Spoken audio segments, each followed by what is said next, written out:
The Dutton Ranch Season 1 finale left fans with more unresolved questions than any first season in the Yellowstone universe has ever dared to plant at once.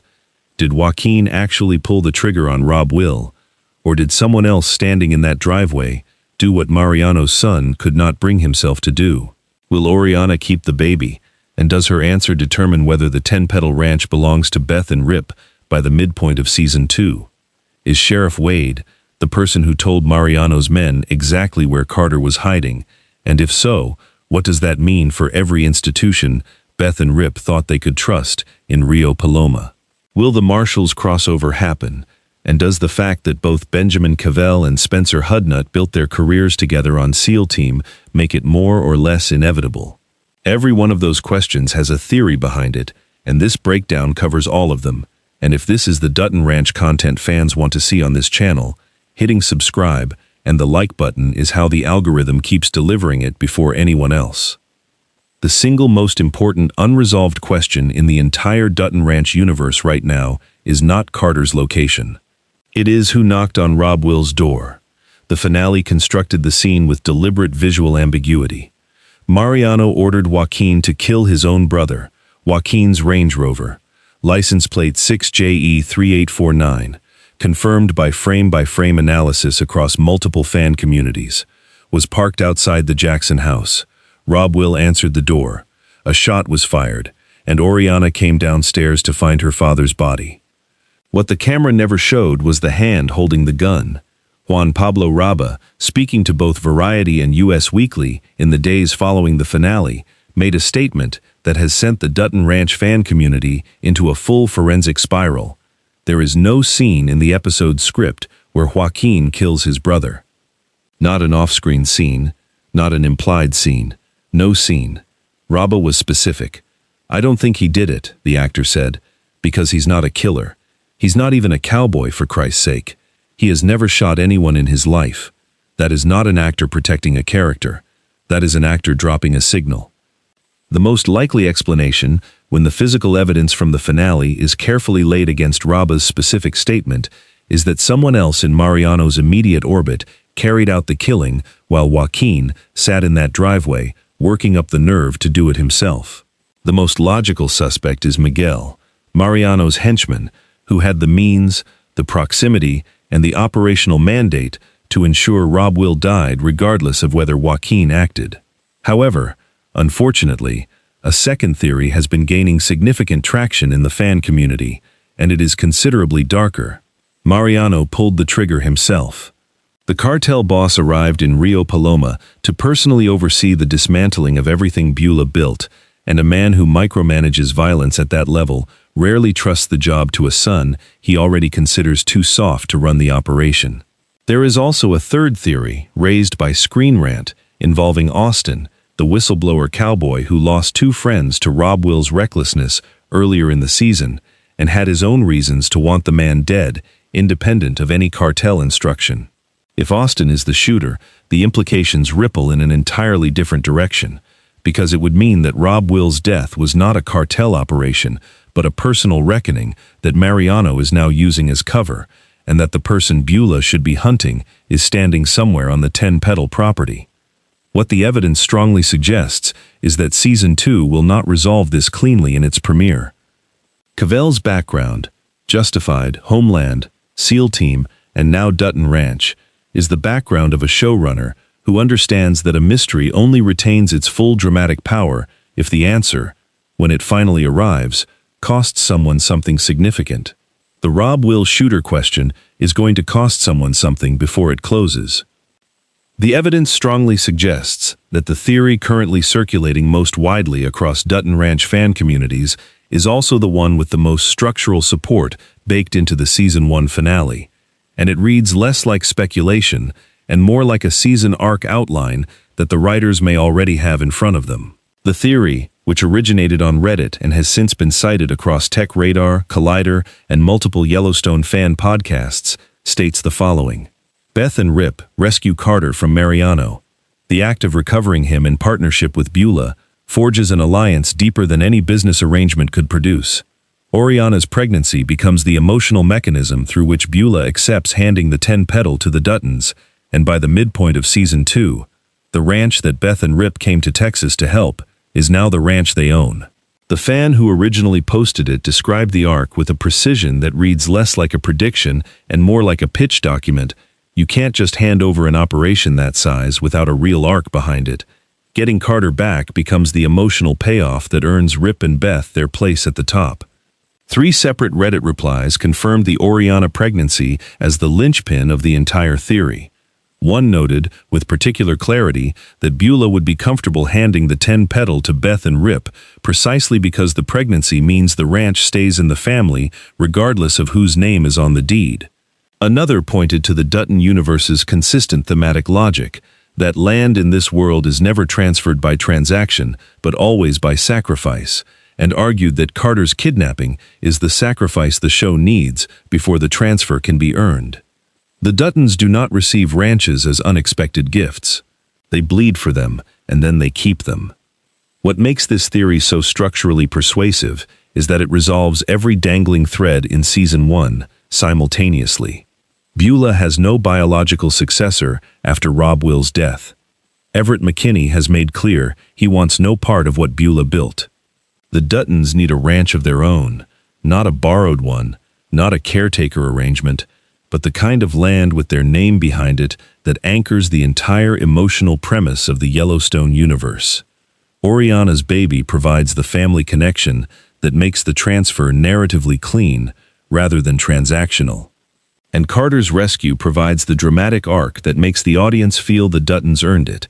However, unfortunately, the path from where Season 1 ends to this outcome requires dismantling Mariano Reyes completely. Not just defeating him operationally, but destroying the cartel leverage over the 10 Petal that has kept Beulah trapped for decades. That is not a 2-episode task, that is a season-long war, and based on what Kelly Riley told TV Insider following the finale, it's game on. The show appears to understand exactly what it has set up. The most underexplored theory in the current Dutton Ranch conversation, and the one that carries the most explosive potential for Season 2's opening episodes, concerns Sheriff Wade and the specific mechanics of Carter's kidnapping. The finale establishes a fact that most viewers absorbed as background detail, but which the fan community has since isolated as a structural problem. Mariano's men found Carter almost instantly, while Beth, who had been actively searching for him all day with every resource at her disposal, could not locate him. For Mariano's people to move with that kind of precision, someone with current intelligence on Carter's exact position had to have communicated it to the cartel in real time. The theory active across Reddit narrows the list of people with that specific knowledge to exactly 2. Oriana, who can be excluded because she was Carter's co-conspirator in their planned escape and would never have betrayed the father of her child, and Sheriff Wade, who had both the institutional access and the established professional relationship with Mariano's wider network that would make him the cartel's most valuable embedded asset in Rio Paloma. A corrupt local law enforcement figure wired into cartel intelligence is not a foreign concept in the Yellowstone universe. The franchise has built entire seasons around exactly that dynamic, and it is the specific kind of institutional betrayal that lands the hardest in Taylor Sheridan's storytelling because it poisons every moment of trust that preceded the reveal. However, unfortunately, if Wade is confirmed as Mariano's informant in Season 2, it means that Beth and Rip spent all of Season 1 building trust with a community institution that was working against them from the inside. Every piece of cooperation, every professional courtesy, every moment where they chose to work within the system rather than around it, was being fed back to Mariano in real time. The Dutton Ranch that Season 1 depicted as gradually becoming home now has to be understood retroactively as a surveillance operation. The show that emerges from that revelation looks significantly different from the one Season 1 concluded, and significantly more dangerous for everyone who does not yet understand how compromised their environment has been. While the major theories dominate the conversation, there is a secondary character whose choices in Season 2 will quietly determine the emotional shape of everything else, and that character is Oriana. Natalie Aylin Lynn's performance in the final episodes of Season 1 established Oriana as the most internally complicated figure in the show, beyond Beth herself, and the pregnancy places her at the center of a decision that the show has already coded with deliberate thematic weight. DM Talkies identified the specific symmetry that the fan community has since rallied around. If Oriana keeps the baby and raises it alone on the 10-petal, she walks directly in Beulah's footsteps, a single woman on a ranch, building something for a child whose father is absent, shaped by violence she did not choose and cannot outrun. If Oriana terminates the pregnancy, she walks in Beth Dutton's footsteps, a choice made under impossible circumstances, in a world where the ranch's demands have always consumed whatever space personal life might have occupied. The show has positioned Oriana at the exact intersection of its two most damaged women and given her a decision that will echo through every subsequent relationship she has with both of them. What makes Oriana's arc particularly resonant for the broader theory landscape is that her choice directly determines the emotional plausibility of the 10-petal transfer. Fans believe that Beulah hands the ranch to Beth and Rip not because she has run out of options, but because the pregnancy makes the transfer feel like continuity rather than concession. The land stays inside a family, even as the name on the gate changes. Without the pregnancy, that emotional logic is considerably harder to construct. With it, the transfer becomes the natural conclusion of a season-long arc in which two women, who have each paid impossible prices for the land they love, find a way to pass it forward to someone who will pay the same price to keep it. Fans on social media are split almost evenly on which path Oriana takes, and that split is the most honest signal of how much the character has earned genuine investment in just 9 episodes.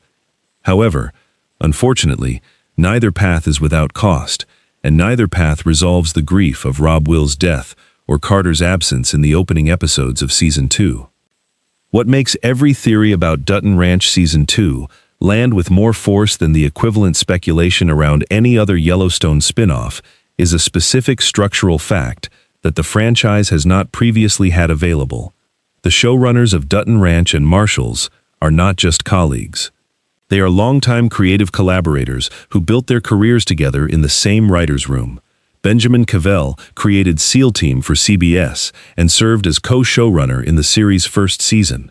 Spencer Hudnut, the Marshals showrunner, joined SEAL Team as a writer in that exact same first season, under Cavell's direct creative oversight, and then stayed with the show through its 7th and final season. These two men have spent years developing the instincts, the shorthand, and the thematic sensibility required to coordinate a crossover, not as a promotional stunt, but as a coherent narrative move that genuinely serves both shows simultaneously. Marshals showrunner Hudnut confirmed early in Season 1 that a Dutton Ranch crossover was not out of the realm of possibility. Kelly Riley, asked directly whether the matching kidnapping cliffhangers from both season finales were coordinated, laughed and said, "Maybe," and the Yellowstone franchise has a long history of non-denial denials that turn out to be accurate. Cole Hauser told TV Insider that Rip's natural response to Carter being taken is to call every person he trusts in a crisis, and given that Travis, Jimmy, and Teeter are all confirmed to be operating in Texas, Case Dutton's path from Montana to the same state is not a logistical stretch, but the most direct route available. Fans believe that Season 2 of Dutton Ranch will feature at least a guest-level Marshals crossover, with Case arriving in Texas under the cover of hunting Tate and crossing operational paths with Beth and Rip before the 2 separate rescue missions converge into one. The fact that Cavell wrote the series finale of Justified, widely regarded as one of the best closings in Western television history, suggests a showrunner who understands how to honor an audience that has been patient enough to wait for the payoff. This theory is not wishful thinking. It is the reading of 2 showrunners who have been in the same writer's room before and know how to build something that earns its landing. After everything the fan community has excavated from the Dutton Ranch Season 1 finale, the Rob Will shooter mystery, and what it means for Joaquin's future with both the Duttons and the Jacksons, the 10-petal theory, and what it means for Beth and Rip's permanent place in South Texas, the Sheriff Wade theory, and what it means for how betrayed the main characters are about to feel, the Oriana pregnancy, and what it means for the show's emotional architecture, and the Marshals crossover, and what it means for the Yellowstone universe as a whole. The question the entire community is now sitting with is the one that has no theoretical answer yet. When does Season 2 actually arrive? The Hollywood Reporter confirmed on July 6 that the writer's room is already operational, with Taylor Sheridan personally involved in the creative direction of Season 2, in a way that he was not during the production of Season 1. That level of involvement is the clearest possible signal that the franchise considers Dutton Ranch its primary current investment. Production is expected to begin in early 2027, following the same development timeline that produced Season 1. The best-case premiere window is late 2027, with early 2028 the most realistic expectation if production encounters any of the delays that have historically affected Sheridan Productions moving through their second seasons. Taylor Sheridan's overall deal with Paramount runs through 2028, meaning the creative urgency to deliver Season 2, while Sheridan is still fully engaged, is real and is already shaping decisions in the writer's room before a single scene has been filmed. Based on everything the production calendar has confirmed, the wait is going to test the community's patience, and based on what the Season 1 finale installed, the community's patience is going to hold. Now it is the fans' turn. The three debates currently splitting the Dutton Ranch community, the most cleanly heading into Season 2, are these. First is the Rob Will shooter, Joaquin, Mariano, Miguel, or Austin, and does the identity of the killer determine whether Joaquin ultimately becomes an unlikely ally of the Duttons in Season 2, or instead, the season's most unexpected and dangerous antagonist? Second, does Oriana keep the baby, and is the answer already embedded in a piece of Season 1's visual language that fans have been looking at, without yet fully reading? And third, will the Marshals crossover happen inside Season 2 proper, or does it get deliberately held back as the franchise event that launches Season 3? And if it is being held back, what does that structural decision mean for how this story ends its second chapter? The video on screen covers everything else fans need to know about the full Dutton Ranch and Yellowstone universe before Season 2 begins production.